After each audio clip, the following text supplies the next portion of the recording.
Hello and welcome back to another episode of Armchair Analysts, the only podcast that knows what Andres Villas-Boas is smoking. My name is Cameron McDonald and I've spent the last 3 years working as an FA licensed intermediary here in the UK. My co-host Rupert Meadows has written and broadcasted about all things football on platforms such as TalkSport Radio and Give Me Sport. But above all else, we're fans. Yeah, thanks for that, Cam. A quieter than usual winter window comes to a close with only a few key transfers made in the Premier League. But this does in no way mean that it was devoid of both drama and intrigue, with the leaking of Lionel Messi's contract details stealing the headlines late in the window. Starting us off though, a look at a topic that has been picking up attention over the last few weeks, the relationship between football clubs and betting companies.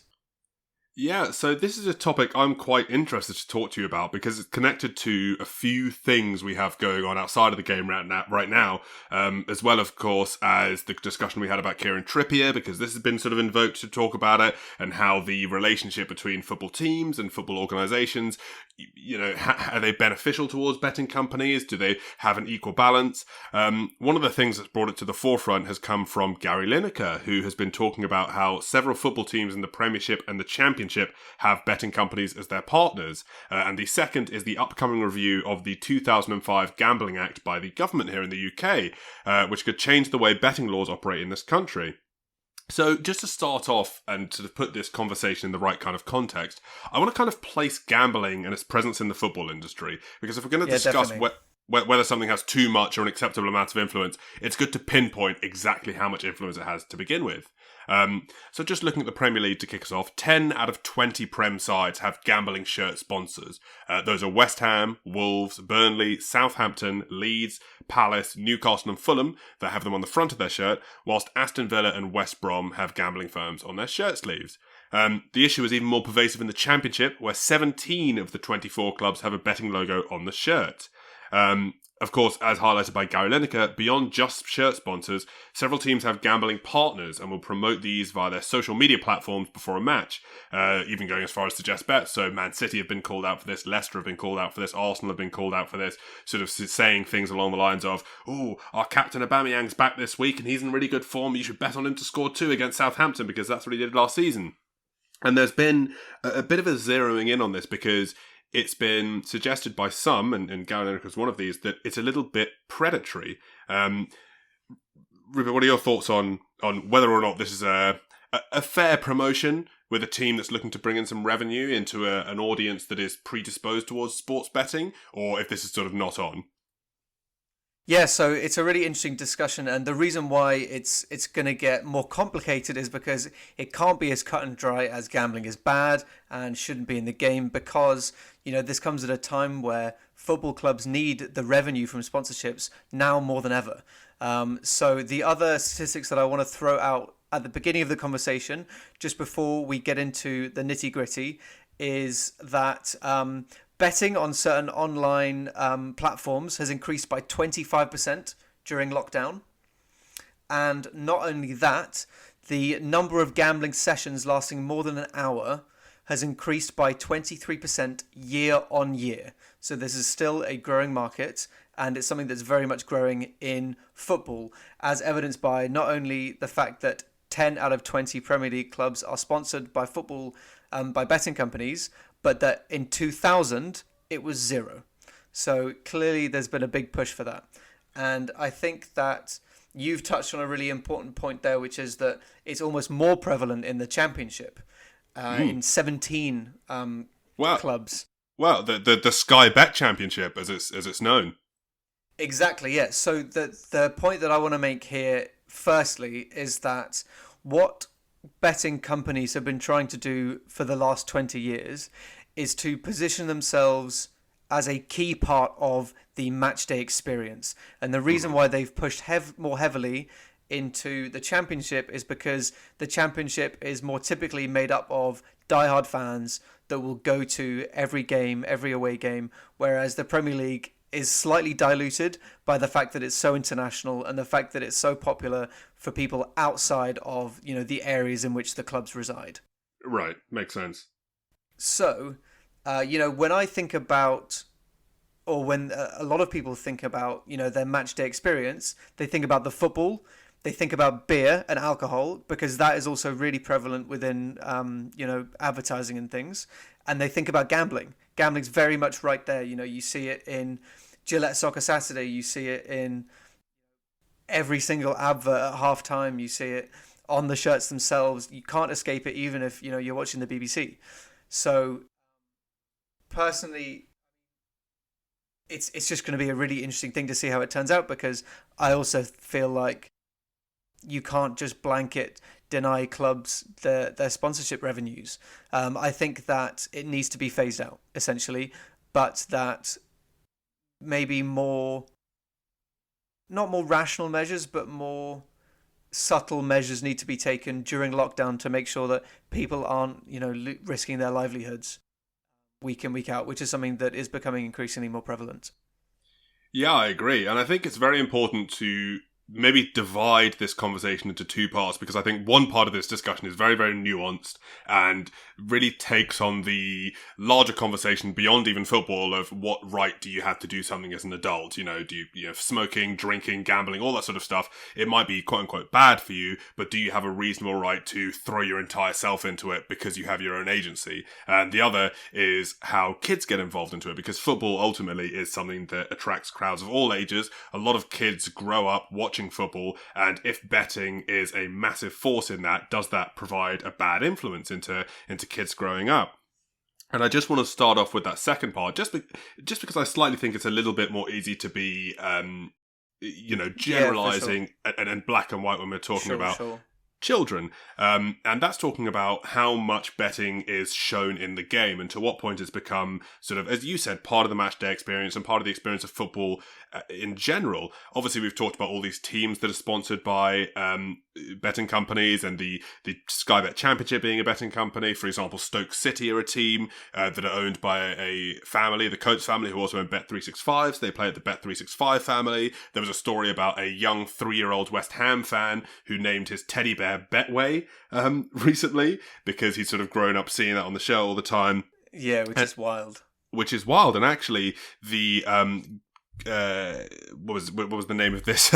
It was the Gambling Commission actually found that 14% of 11 to 16-year-olds had spent their own money on gambling in the previous week. And in the UK, around 55,000 children in the UK are actually addicted to gambling, which is a figure that has quadrupled in the last 2 years and prompted the NHS to open its first gambling clinic for children. That's pretty harrowing to think, right? 55,000 children actively addicted to gambling, which is insane. And I think that part of that is because gambling has become so much more accessible. When you and I were growing up, gambling was still a thing in football. It was still a huge market, but it was very much something you had to be involved in. You would go down to the betting shop on the high street physically, and even that was sort of its own protected zone, and you would have to have a bit of the savoir-faire and the know-how to place all these bets. Now you can be sat on your sofa, especially during lockdown, tap, tap, tap, and you've put 50 quid on. And I think, at least, I think we might have a very interesting two-part nuanced discussion when it comes to adults, but at least with the kids, I'm sure we can agree that this is something that needs to be combated. Yeah, definitely. I mean, I think that it's obvious that this space needs to be regulated in a way that other things are regulated. You're not allowed to, like, a lot of content is censored for kids, and betting isn't at all. And we're obviously seeing this massive rise, and it's really worrying. And you hate to hear those kind of numbers coming out. Well, except that betting is supposed to, which is part of why the discussion about betting in football is so interesting. So gambling is not supposed to be advertised to any audiences that could reasonably draw in people of 18 or younger. However, a research from Goldsmith University found that in a study of 3 episodes of Match of the Day, gambling logos or gambling branding appeared on screen for between 71 and 89% of the show's running time. So when you're a small child with a malleable Play-Doh brain, how are you not going to grow up to think gambling is part and parcel of the football experience?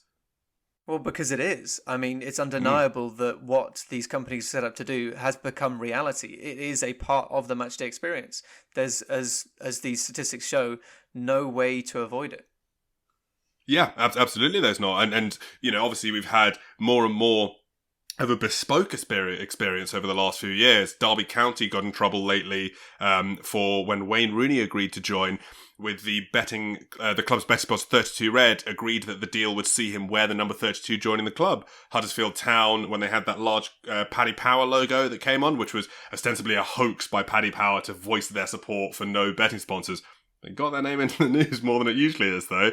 And I even read that at Tottenham's ground, the new ground they've just built, you can get free Wi-Fi at the ground, high-speed stuff, but you can only access William Hill. You can't access any other betting websites from it. So football clubs and betting companies are really hand-in-hand with this, and it does start to present the question, we spend all of our time and our emotions supporting these football clubs. If they're turning around and potentially endangering young would-be fans, is that something that's acceptable? I think that it's not acceptable, but it's something that they won't even be considering. They'll just be looking at the contracts that they're signing, and it'll say that, we want to only be accessible on the Wi-Fi, or you need to make X amount of tweets mentioning us and a specific offer per month. And they'll just sign on the dotted line, and they won't be thinking about it, but it needs to be thought about. Because even these spaces like Twitter, predominantly used by younger fans, and the criticism is correct.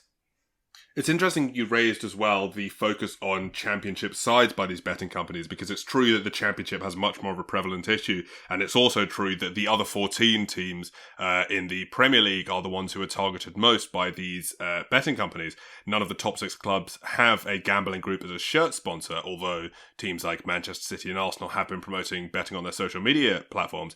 But I don't think that this is a complete get out. A lot of these clubs have seen large portions of their revenue come from betting winnings, but you can look at a club like Luton Town, for example, who play in League One, and they have, since 2018, pledged to refuse sponsorship by gambling firms. Their chief executive, Gary Sweet, said, "We don't want to promote excessive gambling behaviour through our support base and our players to our fans," which I think is maybe an enviable stance to take. They don't want to put their fans in a position that they think is ruinous.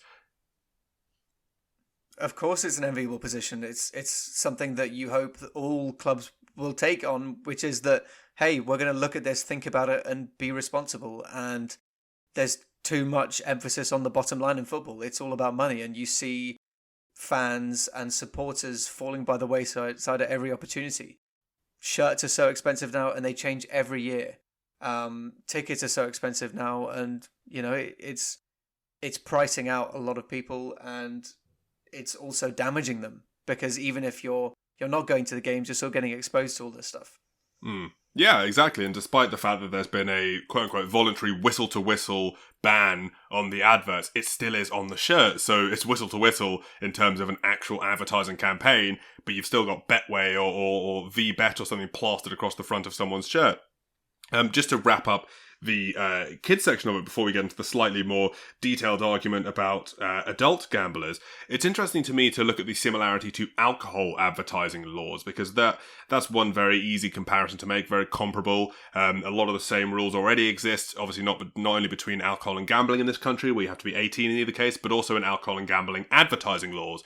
For example, neither can feature actors who are under the age of 25, which saw a gambling advert pulled because Declan Rice was in it. But what's even more interesting about them is that they're both governed by the UK's Department for Culture, Media and Sport, which I'll be referring to as the DCMS from here on in. And the Labour Party has called for an outright ban. The Labour Party's DCMS, which up until recently was chaired by Tom Watson, has called for a ban on it, saying these companies are making fans feel like they don't have a stake in the game unless they have a bet. So there's at least one large political force in this country that think this is outrageous. There's also legal precedent in terms of alcohol advertising that thinks that children shouldn't be influenced through football into alcohol, and yet betting is still sort of flying under the radar there. It definitely is, and the reason why it's flying under the radar is because in some ways it's actually potentially more harmful and definitely more accessible for kids than alcohol is, because yes, you can't maybe go into a betting shop to place a bet because you're not over 18, but as you mentioned earlier, you can absolutely do it on your phone, and it doesn't take much to be able to do that. I think I'm quite confident I put on bets when I was under 18, and I don't think I had to try very hard to do so. Well, this is another thing, and this is sort of part of both conversations, but when you and I were growing up, the iPhone was sort of just becoming a thing, and the Gambling Act of 2005, which is the current thing that is looking at being reviewed now and is what governs betting in this country, was written before the first iPhone went on sale. So we're working in a completely different sphere to what the laws currently govern. And, definitely when we were about 17, 18, betting on your phones was becoming more of a thing. But for a huge part of our childhood, it just wasn't accessible. And the reality is, for kids these days, if you're 12, you're 13, you're 14, and you have an iPhone, you might have your dad's credit card just to buy normal apps anyway because you don't have a credit card of your own. Oh, look, all of a sudden you've got a Betfair account. So it's kind of crazy that this is not that difficult, whereas before, it's much like, going to a pub or something, there's someone at the counter who can just say, not a chance, kid. Yeah, exactly. And the other part to discuss is that that's obviously a trend that has been recognized by betting companies, that people now have portable tablets that they can take anywhere with them, and they can bet wherever they want on whatever they want. And they're clearly, exploiting that emerging market. And, should they be held accountable for not being responsible enough in promoting their products to kids? Yeah, and I think that takes us quite nicely into the second part of this conversation that I'd like to have with you, which I think is a little bit more difficult. I think it's a little bit more... I don't know that there's a definitive correct answer, because some people will feel very strongly one way, some people will feel very strongly another, and I think both have reasonable points. But it's sort of two questions, and it's firstly, is betting itself inherently bad, or is it a legitimate leisure, is it a legitimate thing to do in your downtime? Especially if you're an adult and you have your own agency, and do you have the right to engage with it? And secondly, which kind of feeds into this but is also a question of itself, has betting become more predatory over the last few years with the addition of things specifically like in-game betting and app-based bet, which sort of prey on short-term dopamine hits? So starting with that first one, looking at betting, do you think it's inherently a bad thing? Do you think that everyone should be allowed to bet? Do you think there should be more of a safety net? Or do you think I'm just up about nonsense and any adult should be allowed to do it, and if it goes wrong, on your head be it? No, I mean, it's hard because we're getting into a really big discussion here, which is basically like, should there be a nanny state? Should, our behavior as adults be regulated by a higher governing authority? And ultimately, I think yes, because that's literally what society is for. We live in a more modern, built-up society because it allows us to protect ourselves from negative influences, from all things that could damage us. I think that betting has the capacity to severely damage us, and it shows in the way that people react to it. There are so many people struggling with it currently in the UK. There are so many people who are recovering from it currently in the UK. And I don't think that betting should be banned outright, but I think that the way that it is done now is predatory, yes, and it should be changed. I think there's evidence as well that the predatory nature of betting has not only changed, but it's also increased. Just looking at a report from the global betting and gaming consultants in the UK alone, gross gambling yield, which is, for listeners, the sum of bets placed minus winnings, which is, in other words, just the money that these companies have gained, rose from football alone from £908 million in the 2015 financial year to £1.4 billion in the 2016 financial year. It's continued to increase further and further, although I haven't had the football-only proportion, but gambling in general has massively, massively increased over the last few financial years, largely also due to this year, everyone being in their house and bored and wanting to put in a bet. But the amount of money being put into the gambling sector has exploded, and definitely, given the fact that the general wealth of the country hasn't exploded, that would suggest that people are putting a larger and larger proportion of their own personal finance into gambling. Yeah, exactly.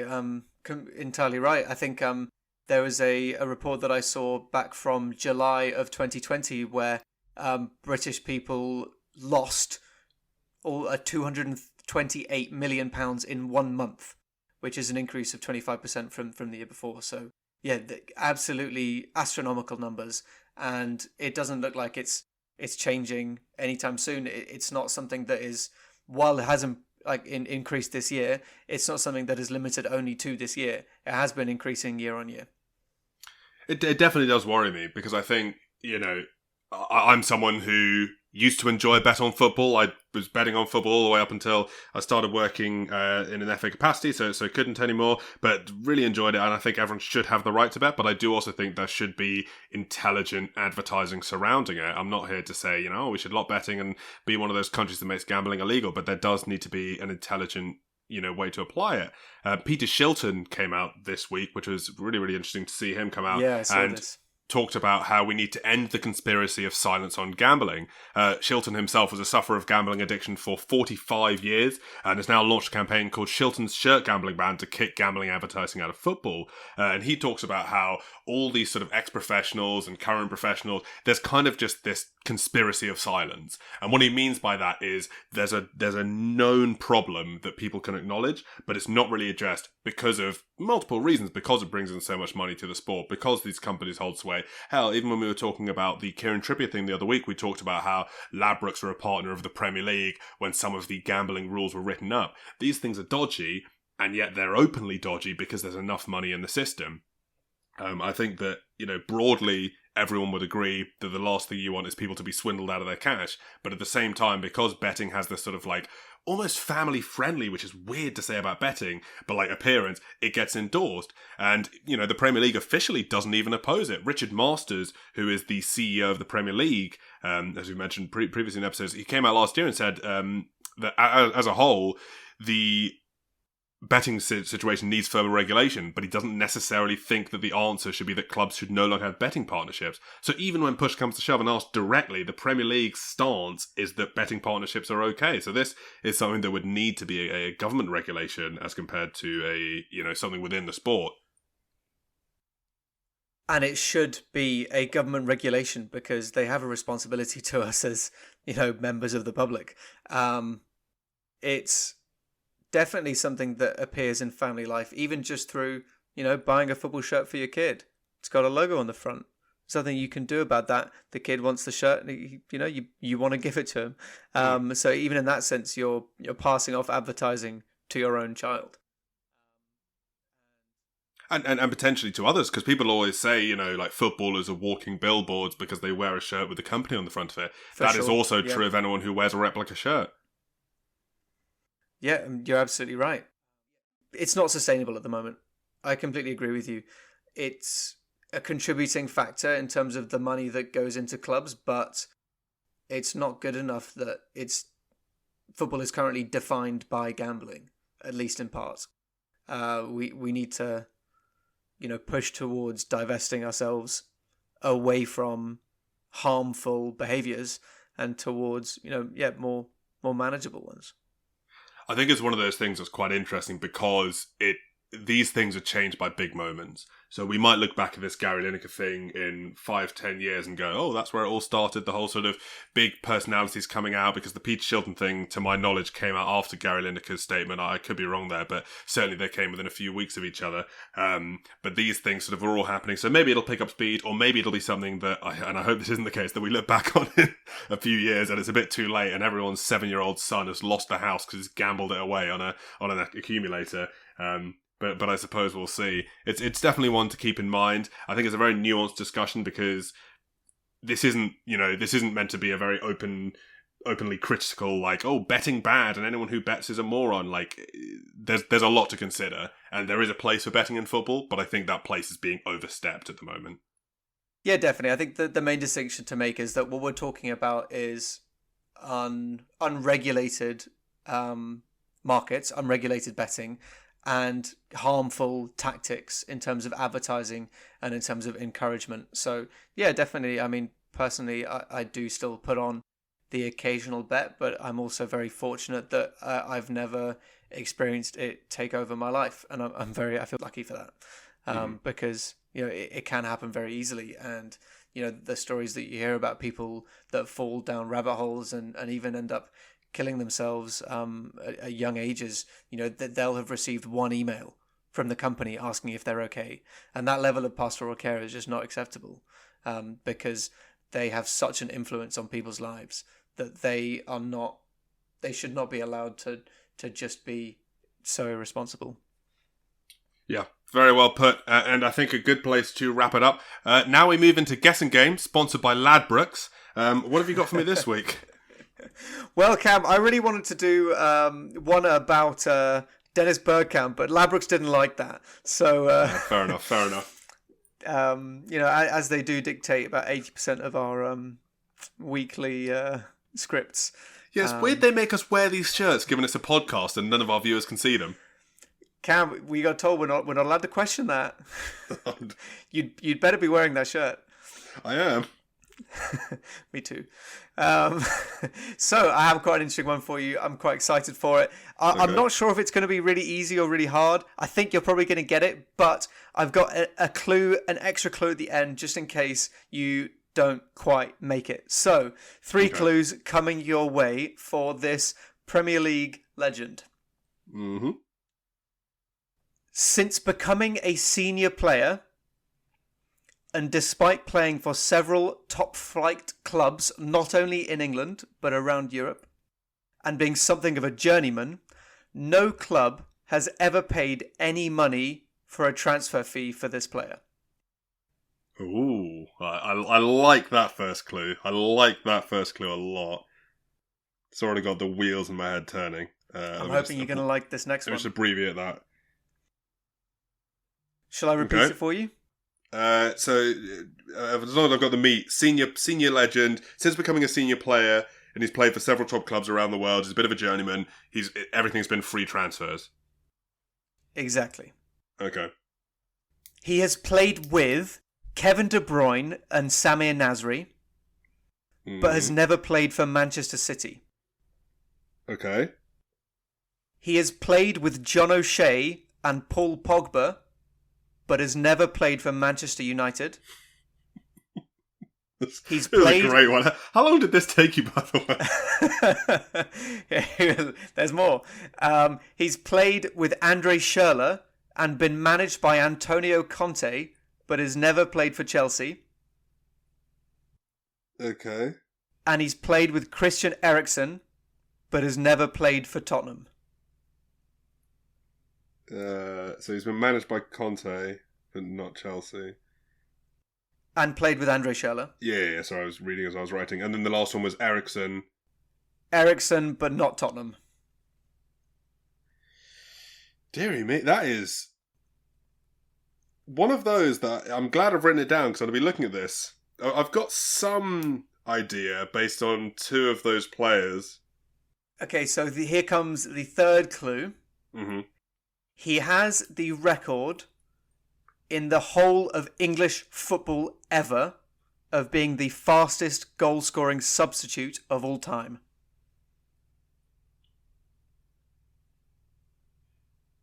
And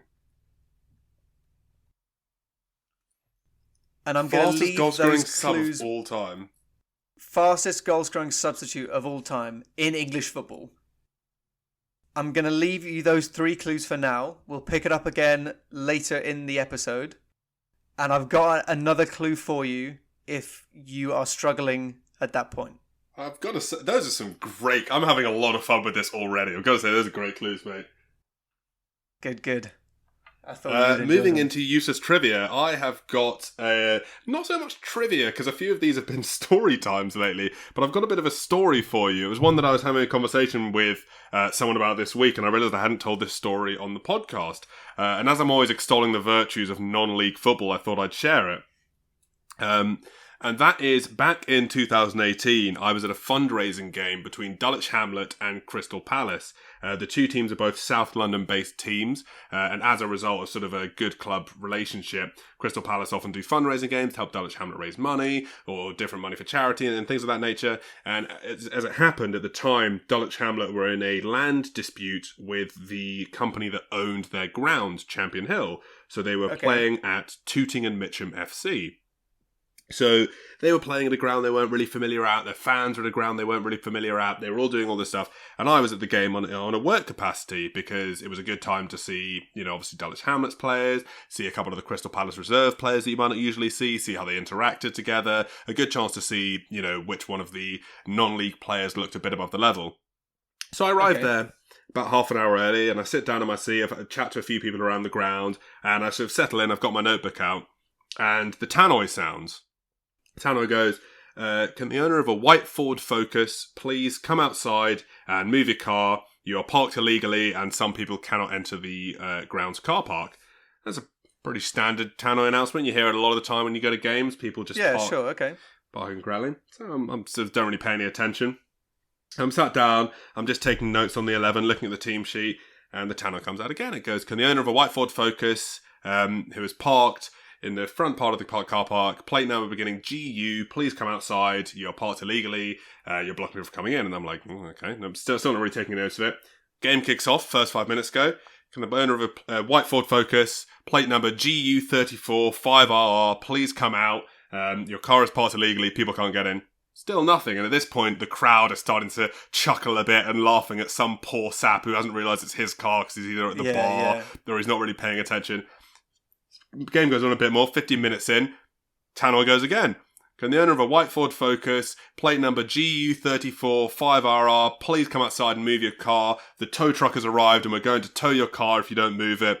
All of a sudden, the Dulwich Hamlet goalkeeper, Preston Edwards, starts going nuts, turns around and goes, it's my car, which prompts from all the Dulwich Hamlet fans the chant, Preston, move your car, Preston, move your car. That is amazing. And he had to go and run to the side of the pitch mid-game and tell someone which locker was his and what the combination was so they could get his car keys and move his car. And it was one of those moments that I was just sat there and I was like, I'm always telling people they need to go to more non-league football, and this is exactly why. Wow, that is a brilliant story. That's so funny. Surely the origins of some rather exciting chants. That's just such a funny moment. That is so good. Yeah, non-league football, guys.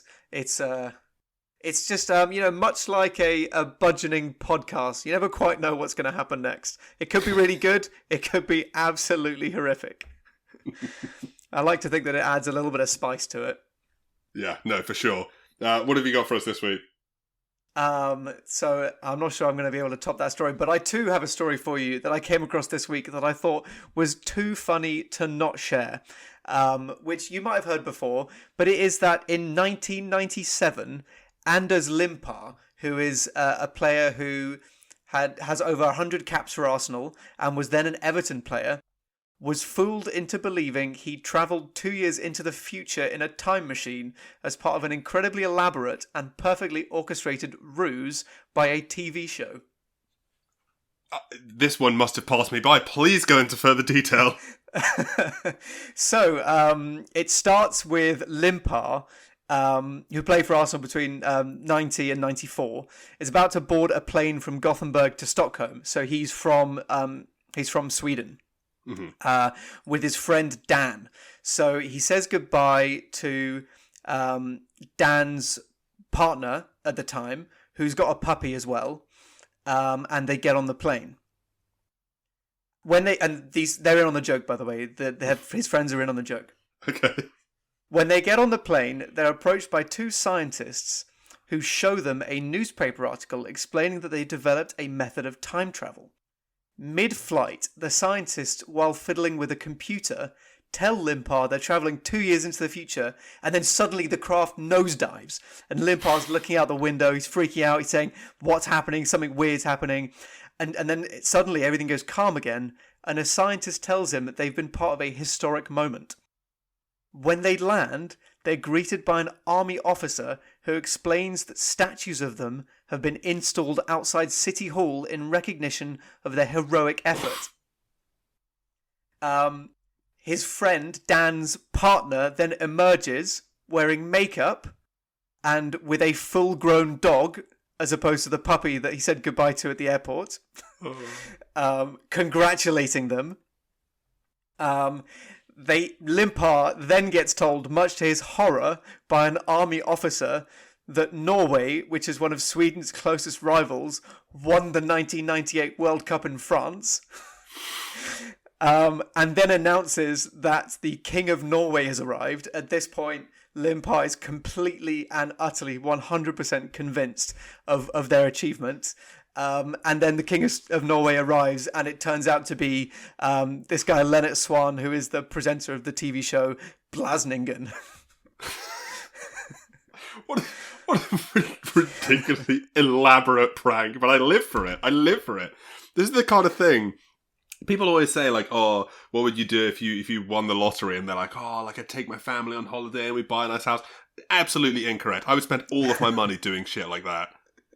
It's either buy a football club or become a poltergeist. Exactly. I would absolutely do things like convince my friends they had time travelled.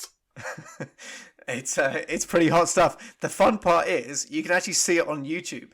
It's not in English, and I tried to watch it, and I didn't understand a lot of it, but it's there. Time travel is difficult to understand at the best of times, and in Swedish, I imagine that only adds to the confusion. That's very true, and it absolutely did.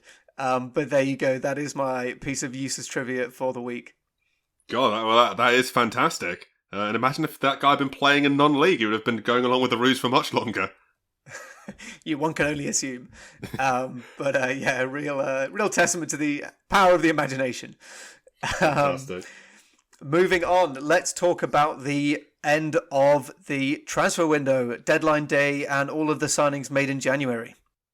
Yeah, so the biggest story maybe in the transfer window wasn't even a transfer that happened, but rather a lack of any news or even rumours surrounding one transfer that I think a lot of people expected.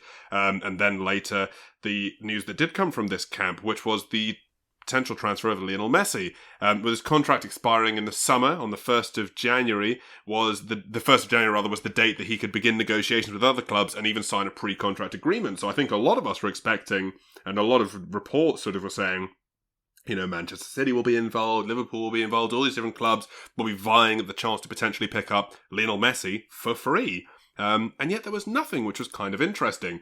And maybe this was because of the other news that came out. Although this news only came out recently, this maybe has given us an insight into why no concrete deals have been struck. But that was that Lionel Messi's contract was leaked to the Spanish newspaper El Mundo. And it has come out to be quite a bit of cash, Rupert, wouldn't you say? It's unbelievable numbers of I mean, it's surely the most lucrative contract of all time. And it shows that he signed a contract extension in 2017 to time through to 2021.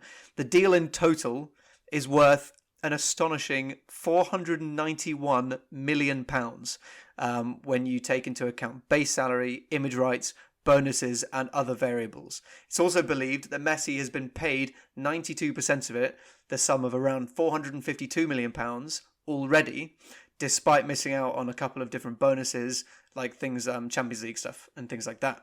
And yeah, the numbers are just absolutely ludicrous. It's £122 million per season. He got given a renewal bonus of £102 million just for signing a new contract. He got given a loyalty bonus of £69 million. Just absolutely unbelievable numbers.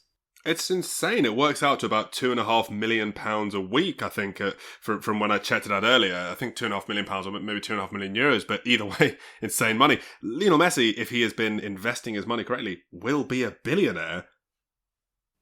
Yeah, true. I mean, I think there's a good chance that he might well. I mean, surely his estimation in terms of total value is in the billions. Oh, yeah, no, his estimated net worth will 100% be in the billions based off the fact that was his 4-year contract. But I'm just thinking in terms of liquid money, he might actually have £1 billion. Liquid cash. He's doing well. He's a rich man for sure. He's doing very well indeed. But what's really interesting about this is he hasn't been picked up by any club looking to pick him up on a Bosnian. Well, that's exactly the thing, isn't it? Is that, on the face of it, Messi for free seems like a really, really, really good deal. But if you're having to pay £123 million a season for a player that's 33, even if it is Lionel Messi, that's going to be beyond the scope of most clubs. Even Manchester City and Manchester United might be a bit about that one. Well, you would think so, but the only counterpoint I would make to that is the precedent set by Ronaldo moving to Juventus, which absolutely saw massive gains from the club. I think it took their club value they spent £100 million on the player. It took their club value from 400 million to 1.2 billion, I think, or maybe it massively. I think it might have been 700 million to 1.2, but even so it was an maybe enormous increase. a fivefold increase before the season had even started.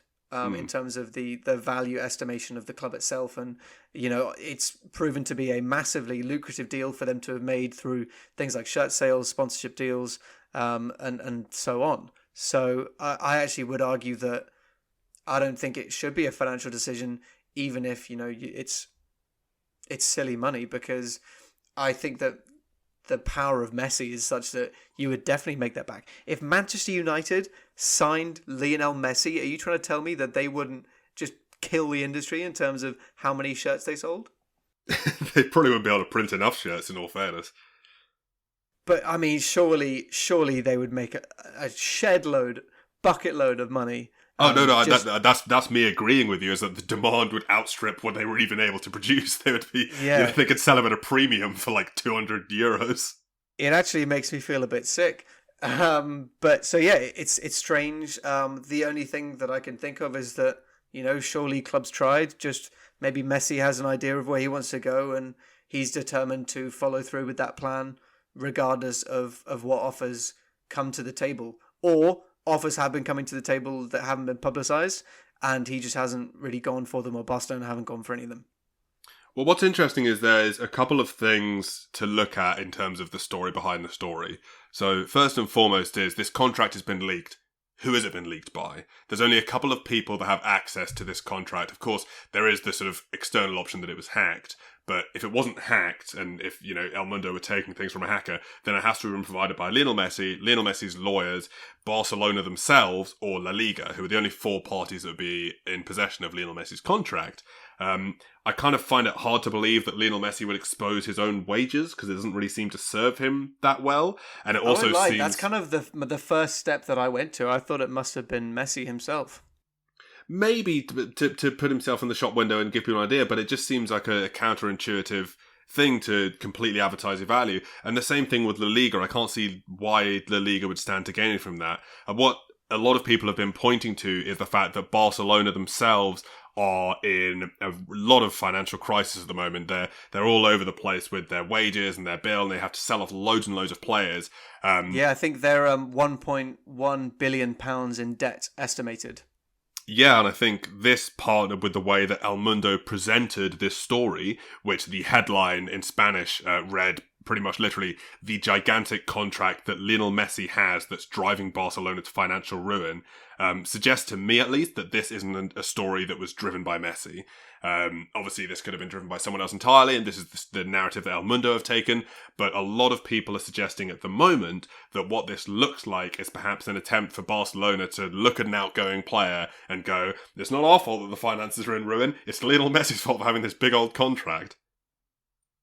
Yeah, I mean, so the 2 points to that. One, I do think that, if it was leaked anonymously, then El Mundo can just take of it what they want, and, they can choose to put it in that light. But I think there's a good chance that it would be leaked anonymously if it had been done by Messi or someone from Messi's camp, because, they wouldn't want that coming out, obviously, that it had been from them, because they would probably get fined quite a lot of money for that.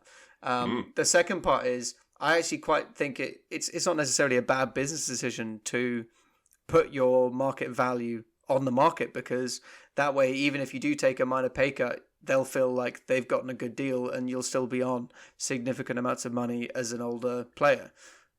So I don't think that it's out of the realm of possibility that Messi could have done it and could stand to benefit from it.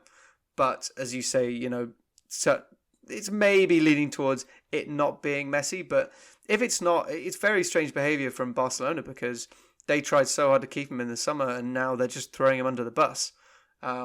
It does just look like, the fairy tale's ended. He got his first red card ever in his career this week or last week, and, it feels very much like the story is coming to an end. Well, I think it's also... with no love lost. Yeah, no, I agree. And I do also think it's important to sort of define what we mean when we say Barcelona, because I think there is the old Barcelona and what is the new Barcelona that's coming around now. At the moment, Barcelona have no president after Josep Bartomeu resigned last year because of the Messi transfer request.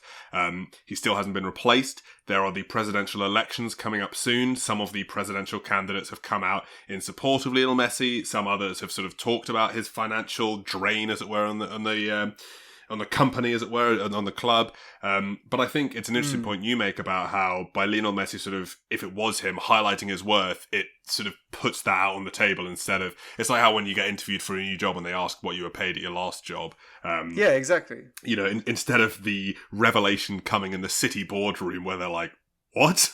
It actually comes now, so they're sort of more, It's like serious offers only kind of thing. Like, I don't want to waste my time with people who aren't going to pay me what I know I'm worth.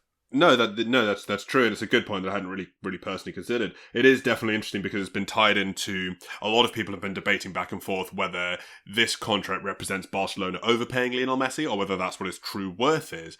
Sid Lowe of ESPN came out and talked about how there have been several studies into Barcelona's finances during this economic crisis, and it's been shown that Lionel Messi, on his own, generates around a third of all of Barcelona's revenue, which is insane. That is wild. He's also been there for 40% of the club's domestic titles and 80% of their European titles. So Lionel Messi, you know, it's the point you were making about how many shirts he sells. There's that, and also the stuff he brings on the pitch. Even if he is 33 years old now, you know, Lionel Messi, he costs a lot, but he's worth it, I think you could argue. Yeah, definitely, and you can do that by any metric. You know, be it supporters watching games, people buying shirts and merchandise, and also, as you said, you know, winning titles. Yeah, it's also interesting. I'm interested to hear a little bit more about the you know, the presidential elections, because that does smack to me of, you know, some backroom politics going on, and maybe one candidate choosing to leak the contract in order to, you know, elevate their position, or maybe solidify their position as being anti-Messi. Yeah, well, it's already become, unsurprisingly, a massively pivotal position sure. within the elections. Victor Font, who is one of the front-running candidates, has come out and already said, listen, the criticism here is that Lionel Messi is taking the money, but we need to understand that as a club it's our failure for not supporting him in the right way, so he's very much put himself into that camp. There are other candidates who have, you know, remained very loudly silent, if that makes sense, and others still who have criticised Lionel Messi. So it is interesting that, and interesting but not surprising that this has become a pivotal thing. And interesting even more so that the fact that Lionel Messi hasn't signed a pre-contract agreement with anyone, combined with the fact that this has been leaked, combined with the fact that he came out in December and said he didn't know what he was going to do yet, as well as the fact that there's a new president coming in.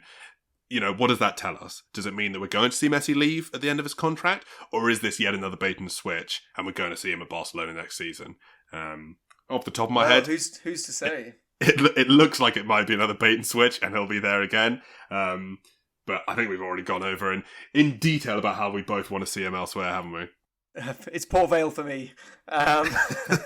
Fourth town. Playing those Potters derbies. Yeah, no, I think the other thing that occurs to me is that, do you think that as a result of all of this, Messi wanting to leave the club and presidents coming in wanting to solidify their position, there could be some unlikely bedfellows between Leo Messi and anti-Leo Messi presidential candidates? There really could. There really could. I mean, who knows? Who really knows the fact that, you know, there's even a conversation about who this contract has been leaked by, because you could be right. Ostensibly, the way it's been reported has almost been to, you know, implicate Barcelona as a club or the old regime as if they're the only ones to gain from it. But it could be a setup job. Who knows, right? Who indeed. Well, more on that as it unfurls in front of us. But let's break into the rest of the transfer window and start with what has been maybe touted as quite a quiet window. Yeah, so it's been interesting. You know, looking at some of the numbers, it definitely has been demonstrably a smaller window than usual. There are only 24 Premier League transfers during this window. The usual average over the past 3 seasons has been 46 transfers. The current bottom 4 clubs in the tables, who are often the most busy during the January window, trying to turn things around, only spent £6 million on 7 new players, whereas the clubs in the same position last season completed a total of 8 signings for a value of £40 million. Premier League clubs' expenditure on player from non-English clubs fell to £45 million from an average of £165 million over the last 2 seasons. So definitely the transfer window has been a lot smaller and a lot dearer than it usually is. I think Brexit will have played some part in this, but across all of Europe's top 5 leagues, the volume of January transfers was roughly half what it usually is. So I think more than anything, it is, unsurprisingly again, a pandemic issue.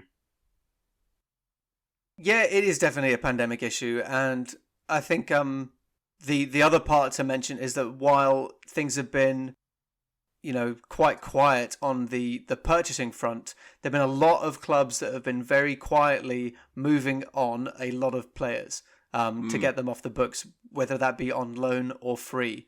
Very true. For example, someone like Leeds brought no one in, but they've got rid of J. Roy Grott for free, Connor Shaughnessy for free, Robbie Gotts on loan, Ryan Emerson on loan, Jordan Stevens on loan. Leicester have brought in no one but sent off and gotten rid of about 7 or 8 different players. So I think probably what we're witnessing is just a balancing of the books and an adjustment towards trying to make sure that they're financially viable for another year or two. An interesting point to make is maybe to start with a club like Liverpool, who signed Ben Davies from Preston for £1.6 million to fill in at centre-back during their crisis of defending injuries. We talked about this last week and about how we thought that they needed to make a signing. They have made a signing. It's an ostensibly small signing. And I'm interested to know, just to maybe view this as a microcosm of the wider picture of quiet transfer windows and quote-unquote financially smart transfer windows. Do you think that's a good signing, or do you think they should have spent more money on a more established, better centre-back with, the increased chances of them winning the Premier League and getting that payoff that would have come with it? Well, I think it's so. Just to firstly address the sort of they've signed that player. They did also sign a second centre back as well, Ozan Kabak, albeit on loan. So maybe that's what you meant. But they signed Ozan Kabak on loan from Schalke, who are currently bottom placed in the Bundesliga. And I think it is interesting from Liverpool, the champions, the current incumbent champions of the Premier League, to turn to these, not bad options, but these options that are not exactly the kind of marquee signings you're expecting from the teams at the very top, especially because they are a team that were at the top but are struggling from, the lack of a centre-back. Paul Merson definitely came out and talked about Ozan Kabak coming in and, saying it's interesting to sign that kind of player because they're coming from a losing mentality at the bottom of their league to a winning one, so it's not something that's definitely going to gel well.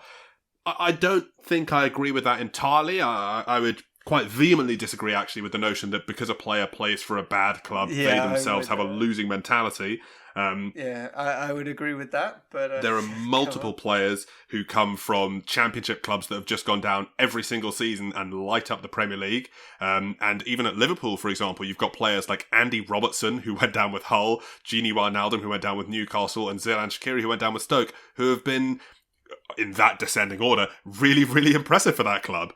I think it's maybe on paper a little bit of an unimpressive recruitment period for Liverpool.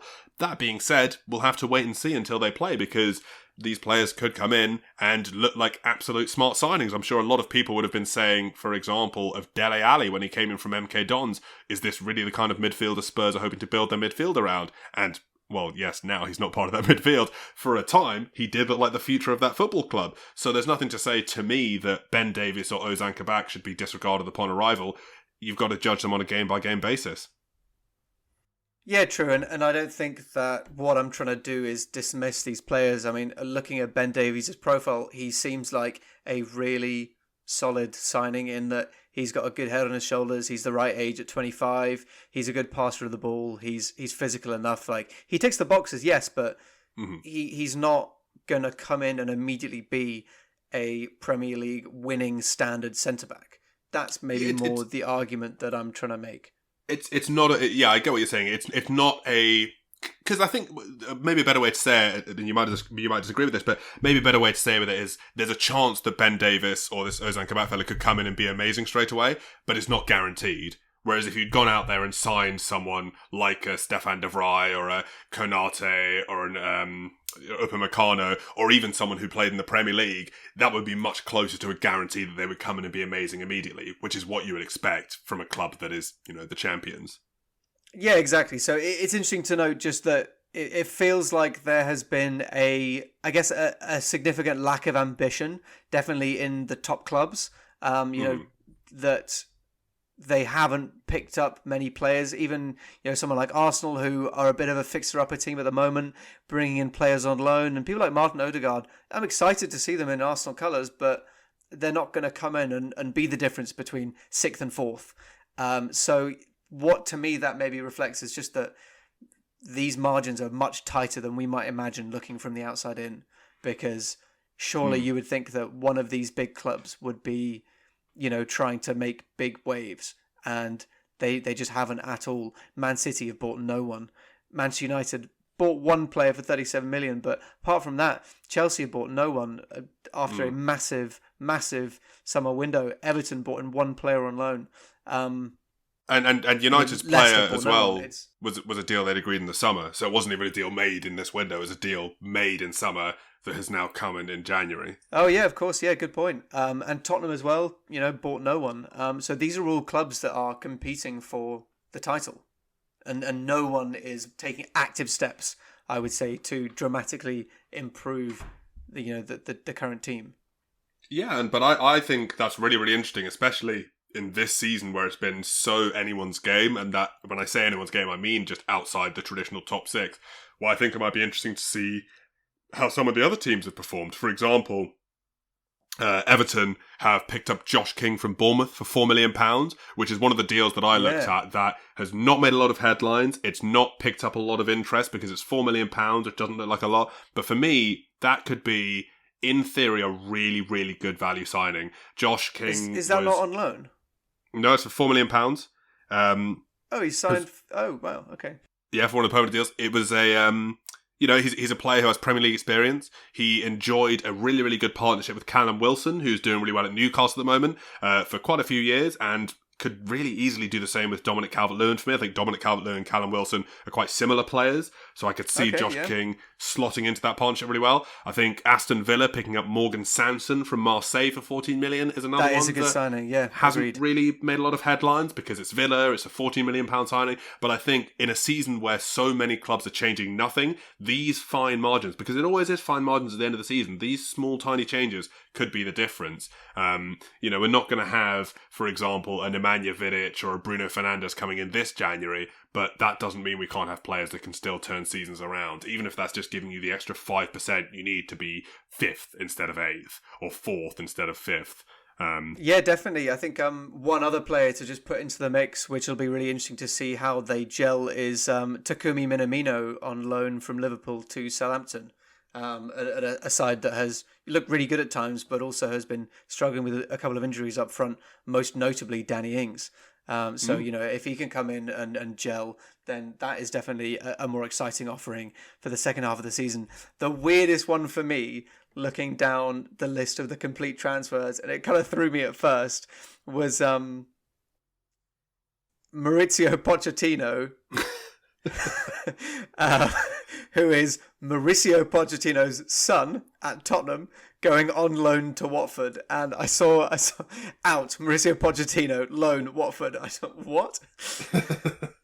See, this is another one that would you we had our pint bet about managers' sons. Would you have accepted that? Yeah.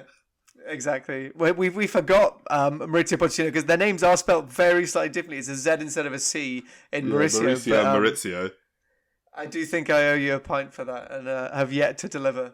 You owed me a pint for, I believe it was David Moyes Jr. Oh, good. So which is like, Christ, 2 of them. It was that was a funny one to see. Also, Troy Parrott's still kicking around. He's gone on loan to Ipswich Town. That was funny to see. Anyway, we digress. It's definitely been quieter, and interesting to see just how the departure from the norm will affect the end of the the table that we see at the end of the season. Personally, I think it'd be really interesting just because clubs are probably very used to being able to pivot halfway through, and now they can't. Yeah, and it's a very common thing for us to look at teams in terms of having a first half of the season and a second half of the season. So many times, there are demonstrable examples of us talking about this last season when a West Ham or someone, although last season was kind of split into thirds or almost, but often you have these teams that have a first half of the season, things aren't doing well because they're missing a creator or a good keeper or a good striker, whatever, and they then sign that player and that changes the rest of their season. We haven't really seen that this season. There are the few examples that we've just mentioned there, but other than that, we can't really expect that much to look different about, for example, Manchester United, Arsenal, Chelsea, Liverpool, this second half of the season. So does that mean that these players will have to sort of reinvent themselves in some sense to try and make the team more unpredictable? Or are we going to see teams being figured out more and more easily? So definitely something I'm very interested to see. Yeah, definitely. Or even, them bringing in more bit part players and giving them a chance to, strut their stuff.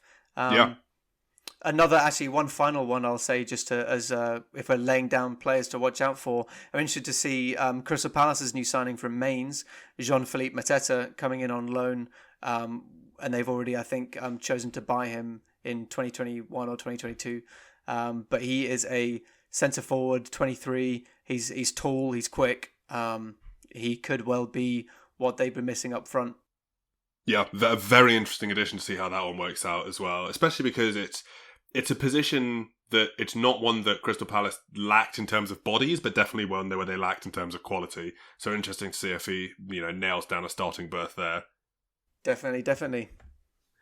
Shall we move into the guessing game wrap up and then settling the score to finish ourselves up this week? Yeah, let's do it. So, guessing game. Cam, talk to me. How you feeling? Yeah, I'm feeling pretty good. I'm pretty sure I know who this one is, because the things sort of, as they often do, revealed themselves to me bit by bit. The first clue that I think I had was when you talked about Kevin De Bruyne and Andrew Schürrle, and I was thinking about when they played together, and I was like, oh, did they play together at Chelsea? Even if they did, he said that he didn't play at Chelsea, and also, now that I think of it, I think they didn't overlap. And the only team I can think of them playing together at otherwise was Wolfsburg. Then you talked about Samir Nasri, and at first I thought Samir Nasri and Paul Pogba, you were taking me in a France direction, but then I was thinking about where else Samir Nasri had played that wasn't City, and of course that got me thinking about Arsenal, which was the team that he went to City from. Correct. And then I started... Oh, okay, so I am correct on those. Okay, it's sounding good. So then I was thinking about Antonio Conte and who he's managed. And I was thinking it can't be a Premier League team. So I was thinking about who else he's managed. I was thinking Italy, but that doesn't really fit in with anyone that is on that list. And then I was thinking about Juventus, which is where Conte managed most recently, before coming to Chelsea. Oh, sorry, after, wait, I can't remember when it was, but I think it before Chelsea. Yeah, he did manage before Chelsea. Can't even tell you when he's played with John O'Shea, if this is the player I think it is. And then Ericsson, if I'm correct, is a countryman of his. You are sounding good on all fronts so far. Before you guess who it is. First clue and the last clue did nothing for me. Interesting, because I actually thought we'll talk about it afterwards, but the final clue that I was going to give you, just in case anyone listening along wants one final guess, it's a bit of an ambiguous clue, but some would argue that he is Premier League royalty, but others would contend that he is simply a member of the nobility.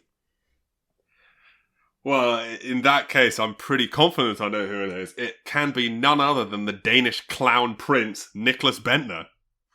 It is indeed Nicklas Bendtner, yes, correct, who played with John O'Shea while on loan at Sunderland. Of course. See, I looked at John O'Shea and I was like, that's got to be Sunderland, if not United, and I completely blanked that Bendtner played there. Oh, that's great. And of course, Pogba at Juventus. Because he also played with Wes Brown at that point, but I thought if I told you that as well, that would just make it too obvious. Yeah, that probably would have. God, that's great. Well, I'm very happy to have got that one. Old Lord Bendtner. Yeah, well done. I actually thought that it was going to be the fastest goal scoring substitute of all time that would tick it over for you, just because I know you like to know your absolute stats. And it was 6 seconds after coming on to score his first ever goal for Arsenal against Tottenham from a corner. God, that's great. Wow. No, I didn't know that one off the top of my head just because it's one of those that is liable to change. Which, incidentally, actually reminds me, before we finish up, there is one we need to address that we forgot to address a couple of weeks ago, and we just need to pick up. A couple of weeks ago, during Useless Trivia, Rupert and I laughed about how Tariq Lamptey had become the shortest ever player to be sent off in the Premier League, and talked about how the only player shorter than him in the league was Ryan Fraser. And I think you joked, Rupert, you had always, he's one who'll take it quite quickly. 2 weeks ago, about a month after Tariq Lamptey took it, Ryan Fraser did get sent off. Yeah, it's nice. I mean, I do feel like that was something between a ticking time bomb and a self-fulfilling prophecy. Yeah, definitely. It very much was in the cards. I mean, Tariq Lamptey presumably gutted to have missed out on his, best ever, smallest ever trophy. But it is what it is. You move on. He can't get any shorter, so that's probably it for him in the game. I think he'll have the chance to get more shortest player to X trophies, to be honest with you. That's presumably the case. But yeah, okay, so I hope that other people guessing at home also managed to get Nicholas Bentner. I also wanted to just give a little throwback to a time in which a Danish TV show, again, we're talking about TV shows, decided to buy a small plot of land in Scotland for Nicholas Bentner in order to cement his status as a true lord, which I came across again and which never fails to make me chuckle. Speaking of, let's get serious and let's talk about who wins this week's round of scorelines. Yeah, an absolute whopper with 20 games, so we'll progress with a little bit of pace. We started off with Crystal Palace versus West Ham, which you guessed 1-1 and I guessed 1-2. The final score was 3-2, which I don't think either of us thought was going to be the case. But I will take the point nonetheless for guessing closer. We went next to Newcastle versus Leeds, and again we both guessed low scoring. You guessed 1-0 and I guessed 0-0, but it was 2-1, so you take the point there. Southampton versus Arsenal was 3-1 to Arsenal. I had guessed 1-0 and you had guessed 2-1 Southampton. So although we were both 3.3 goals away, I will take the game on the result. West Brom versus Manchester City was 5-0. You said 0-0 and I said 1-0. We both did not believe in Man City's ability to score a lot of goals, but I will take the result nonetheless. Burnley versus Villa was 3-2. You had guessed 1-0 and I had guessed 1-1, so I will take the points. Chelsea versus... I mean, I don't think anyone saw 5 goals coming out of that game. I'm pretty sure I remember saying it's undoubtedly going to be low scoring, but here we go, here we are. Chelsea versus Wolverhampton Wanderers was kind of the opposite. We thought that it was going to be high scoring for Thomas Tuchel's first game, but it was 0-0, and at 2-1 as compared to my 3-1, you took the points there. Brighton and Hove Albion versus Fulham, I thought was 0-0, whereas I thought was 1-1 rather, whereas you thought was 2-1, and it was 0-0, so I'll take the point there. Everton versus Leicester was 1-1, I thought 2-1, and you thought 2-0, so I'll take the points there. It's not looking good for me. Sheffield United, it's really not. I mean, he had OT for the second week in a second, but it's not looking great for you so far. Manchester United versus Sheffield United was 3-0. 3-0 was your prediction, 2-0 was my prediction. I thought it was actually 2-1, so I take the point there. And then Tottenham Hotspur versus Liverpool was 1-3, whereas I said 1-1 and you said 1-0, so I'll take the points there. Do you want to take us through the rest of them? Which is not looking good for you. I've won about 6 in a row there. Not so hot. Okay, Everton versus Newcastle United, which finished 2-0 to Newcastle. I guessed 1-1, you guessed 2-0, so I took a point there, thank goodness. Crystal Palace versus Wolverhampton Wanderers ended 1-0 to Palace. I guessed 2-0 Wolves, you guessed 1-1, so another point to you. Manchester City versus Sheffield ended 1-0. I guessed 4-0 and you guessed 2-0. Somehow, this is like the one game that you decide not to choose 5 or 6-0 for Man City. Well played there. You get a point. West Brom versus Fulham. 2-2 was the final score. I guessed 2-0. You guessed 1-1. Both 2 goals off and you win it on the result. Gosh. Arsenal versus Manchester United. 0-0. I guessed 2-2. You guessed 2-1 to Man U. You get it on goals. By the way, this one is one that I'm kind of surprised we both didn't go for, because the episode previous we'd spent like 30 minutes talking about how Man United only went for 0-0s against other big sides, and then we went, no, but in this game they'll score 2 goals. Yeah, I mean, we're just really not listening to our own medicine, are we? Southampton Villa, I'm scraping one back. Villa won 1-0, I guessed 1-1, and you guessed 1-0 to Southampton. Point me. Chelsea versus Burnley, 2-0 was the score. 2-0 was my guess. 3 points for me to your lowly 3-0 stupid, ridiculous claim. So I'm scraping it back. Leicester City versus Leeds United. I guessed 2-1. You guessed 5-2. It was 1-3. So I get a point. West Ham versus Liverpool. The score was 3-1 to Liverpool. I guessed 2-2. You guessed 2-1 to West Ham. So I get a point. I'm drawing it back. All I need to do is get this one correct, and we're even on points at 12-12. Brighton versus Tottenham Hotspur. The score was 1-0 to Brighton. I guessed 2-1 to Tottenham, and you guessed... No, I guessed 2-1 to Tottenham, and you guessed 2-0. So I get a point, but not 3, which leaves the final score at Cameron 12 and me 10. And I'm a sad man. Campeones. Shall we leave your morning for another time so we can fire through another huge amount of games, starting, because it's on a Tuesday, with Burnley versus Manchester City, which I'm going to say is 3-0 Manchester City. I'm going to go 2-1 Man City. Fulham versus Leicester, 1-0 Leicester for me. Fulham, Leicester, 1-0 Leicester. I'm going to say 2-0. Leeds Everton is a 2-2 if I've ever seen one. Oh, it could well be, couldn't it? I'm going to say 1-1. Aston Villa versus West Ham, I think Villa win 2-1. I am going to say 2-0. Oh, 2-2. 2-2. I take it back. That was a big change. 2-2. I'll say. Liverpool versus Brighton, I think it's going to be a big old Liverpool game. 4-0, I think. Yep, that's entirely reasonable. I am in agreement. I'm going to guess 4-1. Tottenham versus Chelsea, I think, is just going to be a respectful, boring 1-1 draw. I'm going to go 1-0 to Chelsea. That'll be interesting. Villa versus Arsenal. I actually have a weird reasoning for this. Actually, I'm going to change my guess now just because of what the Arsenal game has actually just happened. I'll say 2-1 Villa. You're going to go 2-1 to Villa? Oh, because Bernd Leno has a red card now. Yeah, I had a whole different spiel about this, but now I'm going to say 2-1 Villa. I do feel like Arsenal are enjoying tripping themselves up these days, so I'm going to go for 1-1. Okay. Burnley versus Brighton, 0-0 for me. 1-0 Burnley. Newcastle Southampton, 2-0 Southampton. 2-1 Newcastle. Ooh, that's an interesting one. Indeed. Fulham versus West Ham, 1-1. I'm going to say 2-0 to West Ham. I think I just like Fulham at the moment. They're kind of on a little bit of a kick in terms of performance, even if not results necessarily. Reasonable. Manchester United versus Everton. I think United are going to win 3-2. Wow, okay. I'm going to guess 2-1. To United. To United, yes, correct. And then I think Tottenham are going to drop some points playing against a Big Sam team that can't give up at 1-1. Interesting. I think they will clinch it, but it's going to be tough sailing. 1-0 to Tottenham. Wolves versus Leicester. Wolves are a little bit of a team in crisis at the moment, and I think Leicester will put 2 past them, conceding 1 in return, 2-1.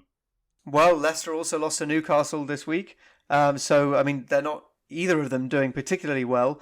I am going to say 1-0 to Leicester. Liverpool versus City is the one that was maybe the most difficult to predict, just because it's the huge game. These two are basically sort of deciding which one is going to win the league in this game in a lot of ways. But I think it's going to be a really unexciting game, unfortunately, as have a lot of the top 6 games been this season. And it'll be 1-0 City. Wow, I was actually going to predict 0-0. We're on the same page then. So I think that, just because I feel like every time you hype yourself up for a game like that, it always turns out to be a really boring game. And I'm love looking it to be forward 4-5, to jinxing. I'm looking forward to jinxing it and it turning out to be 4-5. Yeah, it's a win-win, right? If it does, you're welcome, world. Sheffield United versus Chelsea. I think that Chelsea will come out the victors 3-0. I was also going to say 3-0, but I'll change it to 2-0. I think this might be the game where Thomas Tuchel, he hasn't really managed to get things into place just yet, but I think he will here. Understood. Yeah, I think it's looking like things are starting to slot into place, hopefully for Chelsea fans. The final game of this week is Leeds United versus Crystal Palace, and my bet is on a 1-1 draw. And I'm going to say Leeds take it 2-1. Well, there you have it. Those are all of the scores to be on all of the doors. Until then, Cam, thank you very much for talking to me. It's been lovely. Good chatting to you, and thank you to everyone for listening at home. And you as well, Rupert. Thanks, guys, for listening, and we'll see you next week. Bye now. Take care. Bye.